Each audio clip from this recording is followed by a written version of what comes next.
आज एक प्रॉमिस करो कि टेंशन कोई भी हो, सल्यूशन है। कहीं ना कहीं उसका सल्यूशन है। और वो सल्यूशन आत्महत्या बिल्कुल नहीं है, कभी नहीं है, किसी हालत में नहीं है। देखो, मैं कितना भी ज्ञान दे दूं, सोचना आपको खुद ही है कि आपकी जान आपकी सबसे कीमती चीज है। चाहे कोई भी बड़े से बड़ा स्ट्रेस हो लाइफ में, एक बार इमेजिन करो अपने माँ बाप की हालत अगर उन्हें पता चले कि तुमने अपनी जान ले ली है, खुदकुशी कर ली है। शायद आप सोच भी नहीं सकते कि उनको कैसा फील होता होगा। एकदम डायरेक्ट बोलूं, दिल से बोलूं, मेरा पहला नेशनल अवार्ड जो मुझे आज हमारे आदरणीय राष्ट्रपति जी के हाथों से मिलेगा, मैं बता नहीं सकता कि कितनी खुशी हो रही है।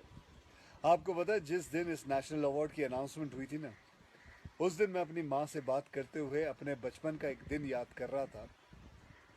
जिस दिन एग्ज़ाम का रिजल्ट आया था और मेरे मार्क्स बिल्कुल अच्छे नहीं थे। आप लोगों से झूठ नहीं कहूँगा, मैं उस कक्षा में फेल हो गया था। रिपोर्ट कार्ड लाते हुए मैं ये सोच रहा था कि आज घर में बड़ी कुटाई होने वाली है यार। उस दिन मेरे पिताजी ने मुझे सामने बिठाया और बड़ी शांति से कहा, देखो बेटा, तुम करना क्या चाहते हो, ये बताओ मुझे। बताओ करना क्या चाहते हो। मैंने कहा, पापा, मैं स्पोर्ट्स में मन लगता है मेरा, मैं खेल कूद करना चाहता हूँ, खिलाड़ी बनना चाहता हूँ। उन्होंने कहा, ठीक है, फिर उसमें ध्यान दो, हम सपोर्ट करेंगे, साथ में थोड़ी पढ़ाई भी करो। आप विश्वास नहीं करोगे, खेलते खेलते मैं मार्शल आर्ट करने लग गया, मैं मॉडलिंग में आ गया, एक्टिंग शुरू कर दी। उन्होंने हर चीज़ में मुझे सपोर्ट किया। अगर उस दिन मेरे पेरेंट्स ने ये ना समझाया होता कि मेरी स्ट्रेंथ किस चीज़ में है, तो आज मैं सोच भी नहीं सकता कि ये नेशनल अवार्ड कभी मेरे हाथ पे होता। ये अपने लाइफ की कहानी मैं आपको एक वजह से सुना रहा हूँ। कुछ दिन पहले अखबार में मैंने पढ़ा था कि एक आईआईटी के स्टूडेंट्स ने फांसी लगा के आत्महत्या कर ली। स्ट्रेस में था पढ़ाई के लिए। उससे कुछ दिन पहले मुंबई मुंबई में एक मैनेजमेंट स्टूडेंट ने एक 5 स्टार होटल के रूम से छलांग लगाकर अपनी जान दे दी। एग्जाम में फेल हो गया था। मैं कहीं ये भी पढ़ रहा था कि करीब 8 लाख लोग हर साल वर्ल्ड में अपनी जान खुद ले लेते हैं और उसमें तकरीबन 1.5 लाख लोग सिर्फ हिंदुस्तान से होते हैं।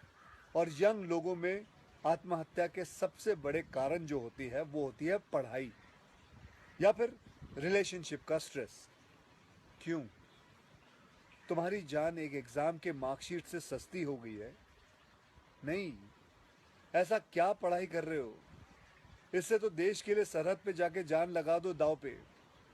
चाहे कोई भी बड़े से बड़ा स्ट्रेस हो लाइफ में, एक बार इमेजिन करो अपने माँ बाप की हालत अगर उन्हें पता चले कि तुमने अपनी जान ले ली है, खुदकुशी कर ली है। शायद आप सोच भी नहीं सकते कि उनको कैसा फील होता होगा। मान लिया कि आपका स्ट्रेस बहुत बड़ा है, पर इतने हल्के में मत लो अपनी लाइफ को यार। आपको पैदा करने वालों को जिंदगी का सबसे बड़ा दुख देके मत जाओ। और पेरेंट्स से भी यही कहूंगा, यही पूछना चाहूंगा कि कहाँ गए वो जमाना, कहाँ गया वो जमाना जब आप लोग अपने बच्चों के साथ डिनर टेबल पे बैठ के बातें किया करते थे, पूछा करते थे कि कैसा चल रहा है, आपके दोस्त कैसे हैं, पढ़ाई कैसी चल रही है। आज आपका बच्चा आपको अपना स्ट्रेस कैसे बताएगा जब आप भी अपने फ़ोन में आंखें गाड़ के बैठे हो और आपका बच्चा भी फेसबुक पे फ्रेंड्स ढूंढ रहा है। ऐसा क्यों ऐसा क्यों होता है कि जब बच्चे को हाथ पांव पे चोट लगती है तो आप फट से डॉक्टर को बुला लेते हो, लेकिन अगर उसे दिमाग में स्ट्रेस हो तो हम बस एक लेक्चर झाड़ देते, कहते थे बेटा नो, थिंक थिंक पॉजिटिव बेटा, थिंक पॉजिटिव।